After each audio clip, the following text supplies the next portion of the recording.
Hello friends, welcome to my channel. இன்னைக்கு இந்த மாதிரி சாரிக்குள்ள ப்ளவுஸ்க்கு எப்படி நம்ம ஹேண்ட் எம்ப்ராய்டரி பண்ணலான்னு பார்ப்போம்.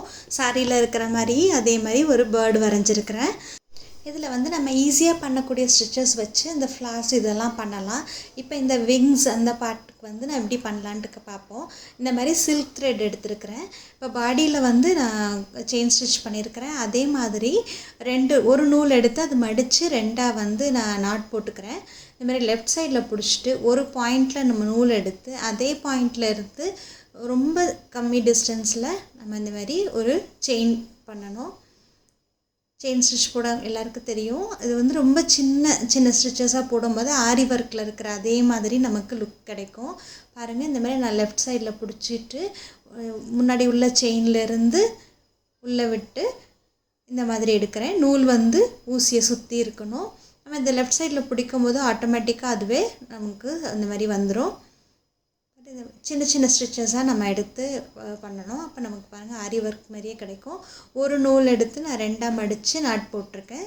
சில்க் த்ரெட்டுங்கிறதுனால இந்த மாதிரி பிடிச்சிட்டு பண்ணோன்னா பிசுறு இல்லாமல் பண்ண முடியும். சில்க் த்ரெட்ங்கிறப்ப நல்ல ஒரு லுக் கிடைக்கும் நமக்கு. அந்த சாரியில் இருக்கிற மாதிரியே அந்த பேர்டு வேறு பண்ண முடியும். ஸோ இந்த மாதிரி நான் அந்த விங்ஸ் வந்து நான் ஆரஞ்சு கலர்லேயும் பாடி பார்ட் வந்து பிங்க் கலர்லேயும் பண்ணியிருக்கிறேன். எல்லாமே செயின் ஸ்டிச் தான், ஆனால் ரொம்ப சின்ன ஸ்டிச்சஸாக போட்டுட்ருக்கேன். ஸோ இதே மாதிரி ஃபுல்லாக நம்ம செயின் ஸ்டிச்சால் பேர்டு ஃபுல்லாக போட்டுடணும். கலர் காம்பினேஷன் மட்டும் நம்ம அந்த சாரியில் இருக்கிற மாதிரி அதேமாதிரி கலர் காம்பினேஷன் எடுத்து அப்படியே பண்ணலாம். ஈஸியாக போடுற மாதிரி சிம்பிளாக நம்ம போடுற மாதிரி ஸ்டிச்சஸ் எடுத்துருக்கேன். அதில் பாருங்கள், அது முடிச்சுட்டு திருப்பி அதை நூலை கீழே விட்டுட்டு அது ஃபுல்லாக போட்டுக்கணும். பாருங்கள், இது இப்போ நான் அது ஃபுல்லாக போட்டு முடிச்சிருக்கிறேன்.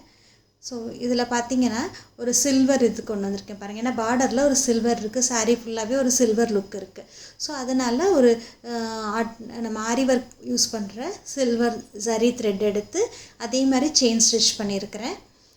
பண்ணும்போது ஒரு நல்ல அந்த ஒரு சாரிக்கு ஏற்ற மாதிரி ஒரு லுக் கிடைக்கும். மற்ற ஃப்ளவர்ஸ் எல்லாம் லேசி டேசியால் பண்ணியிருக்கிறேன். இதுக்கும் சில்க் த்ரெட்டு தான் 6 நூல் எடுத்திருக்கிறேன். 3 நூல் எடுத்து அதை மடிச்சுட்டு 6 நாட் போட்டிருக்கேன். போடும்போது பிரிஞ்சு வராது, நமக்கு ஈஸியாக பண்ண முடியும். பாருங்கள், ஒரு பாயிண்டில் எடுத்துகிட்டு திருப்பி சேம் அதே பாயிண்டில் விட்டுக்கணும். கரெக்டாக நான் அந்த மாதிரி பிடிச்சிக்கிட்டோன்னா சிக்கல் இல்லாமையும் பிசுறு இல்லாமையும் நமக்கு பண்ண முடியும். நீட் ஒர்க் கிடைக்கும் நமக்கு. பாருங்கள், ஒரு லேசி டேசி பண்ணி பக்கத்துலேயே லாக் பண்ணிடுறோம். ஸோ அதுமாதிரி எல்லா 6 பெட்டல்ஸும் அதே மாதிரி பண்ணுறேன். ஒரு 2-3 கலர் அதுமாரி மிக்ஸ் பண்ணி அந்த மாதிரி எல்லா ஃப்ளவர்ஸையும் ஃபில் பண்ணுறேன். ஃபுல்லாகவே லேசி டேசியால் தான் பண்ணுறேன்.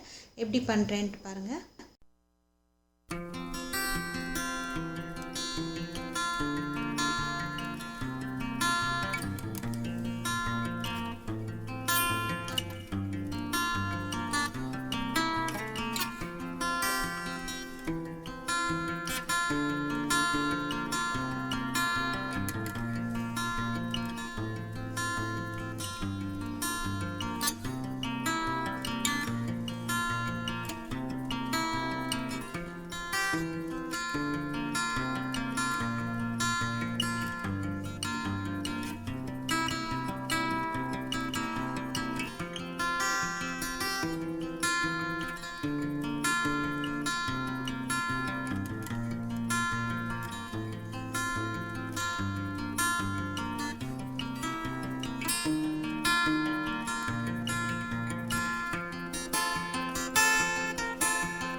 ஸோ இந்த மாதிரி ஃபுல்லாக எல்லா இடத்துலையும் ஃப்ளவர்ஸ் போட்டுட்டு 3 கலரில் நடுவில் ஸ்டெம்ஸ் வந்து ப்ரௌன் கலரில் ஸ்டெம் ஸ்டிச் போட்டிருக்கிறேன்.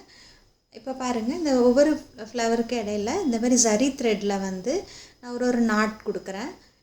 ஸோ பேலன்ஸ்டாக அந்த ஜரி நூல் எல்லா இடத்துலையும் சில்வர் கலர் ஜரி நூல் எல்லா இடத்துலையும் வர மாதிரி இருக்கும். ஸோ இந்த மாதிரி நாட் ஒர்க் கொடுக்குறேன். நாட் ஒர்க் நிறைய டியூட்டோரியல் வீடியோஸ் போட்டிருக்கேன், பாருங்கள்.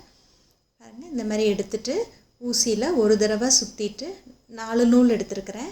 2 எடுத்து 4 நாட் போட்டிருக்கேன். எடுத்துகிட்டு ஒரு சுற்றிட்டு அப்படியே கீழே விடணும். லெஃப்ட் சைடில் அந்த ஹேண்டில் பிடிச்சிக்கிட்டு அப்படி விட்டிங்கன்னா சிக்கல் இல்லாமல் போட முடியும். ஸோ இந்த மாதிரி எல்லா டாட்ஸும் அந்த ஒவ்வொரு ஃப்ளவருக்கு இடையில இருக்கிற அந்த டாட் ஃபுல்லாக நாட் ஒர்க்கில் பண்ணிடலாம். ஸோ லீவ்ஸும் நான் இங்கே வந்து லேசி டேஸியில் தான் போட்டிருக்கேன். ஸ்டெம்ஸ் வந்து ஸ்டெம் ஸ்டிச்சில் போட்டிருக்கிறேன். இப்போ பாருங்கள்.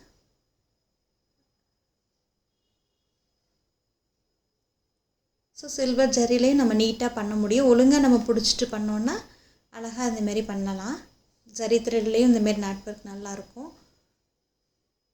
ஃபுல்லாகவே த்ரெட் ஒர்க்குங்கிறதுனால நான் பீட்ஸ் எல்லாம் யூஸ் பண்ணல. இல்லைன்னா பீட்ஸ் வேணாலும் நீங்கள் வைக்கலாம் இடையில.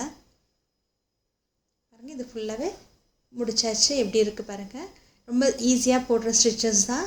சிம்பிளாக உள்ள பேசிக் ஸ்டிச்சஸ் நம்ம யூஸ் பண்ணி நீட்டாக ஒரு ஒர்க் பண்ணியாச்சு. 2 ஸ்லீவ்ஸ்லேயும் இந்த மாதிரி ஒரு பேர்டு இன்னொரு பேர்டு பார்க்குற மாதிரி 2 ஸ்லீவ்லேயும் அந்த மாதிரி பண்ணிக்கணும். பாருங்கள், இந்த மாதிரி பண்ணியாச்சு. இப்போ பாருங்கள், இது ஸ்டிச் பண்ணி இந்த ப்ளவுஸ் ஸ்டிச் பண்ணி வந்துருச்சு. நான் இப்போ இதில் வந்து நெக்கில் வந்து நான் இப்போ சின்னதாக ஒரு ஒர்க் பண்ணியிருக்கிறேன். நம்ம ஃபெதர் ஸ்டிச் போடுவோம்ல, அது மாதிரி ப்ரௌன் கலரில் ஃபெதர் ஸ்டிச் போட்டுட்டு அங்கங்கே ஒரு நாட் ஒரு ஃப்ளார் இருக்கிற மாதிரி இந்த இதில் யூஸ் பண்ணியிருக்கோம்ல அந்த கலர்ஸ் வச்சு அங்கங்கே நாட் போட்டிருக்கேன். அந்த நாட் எப்படி பண்ணேன்ட்டு காமிக்கிறேன். இதுக்கு நான் அது வந்து ஆங்கர் த்ரெட்டை அப்படியே நான் 6 ஸ்ட்ராண்ட்ஸ் எடுத்திருக்கேன்.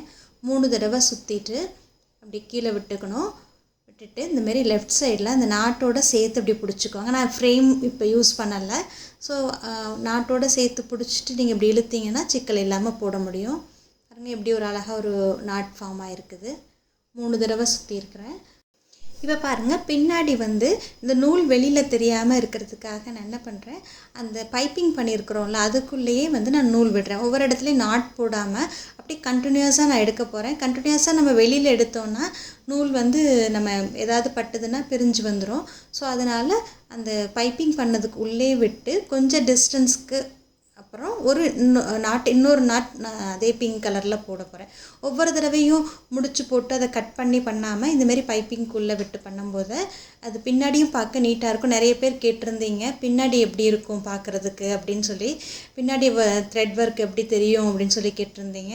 ஸோ இப்போ பாருங்கள், இந்த ப்ளவுஸில் நான் முடிஞ்ச வரைக்கும் எல்லா ப்ளவுஸ்லையுமே அந்த லைனிங் கிளாத்துக்குள்ளே வர மாதிரியே தான் வந்து ஸ்டிச்சஸ் பண்ணுவேன். இதுலேயும் பாருங்கள், முடிஞ்ச வரைக்கும் நம்ம அந்த த்ரெட் வெளியில் தெரியாத மாதிரி பண்ணிவிட்டு அதுக்கப்புறம் எப்போதும் போல் அந்த நாட் நான் போடுறேன்.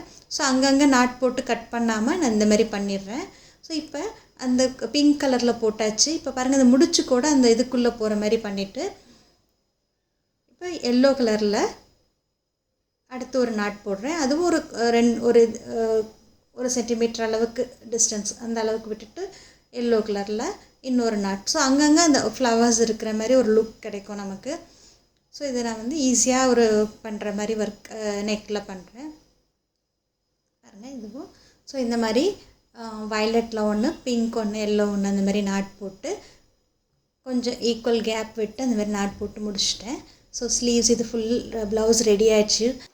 ஸோ இந்த ஒர்க் உங்களுக்கு பிடிச்சிருக்கும்னு நினைக்கிறேன். பிடிச்சிருந்ததுன்னா லைக் பண்ணுங்கள், ஷேர் பண்ணுங்கள், கமெண்ட் பண்ணுங்கள். தேங்க்யூ. தேங்க்ஸ் ஃபார் வாட்சிங்.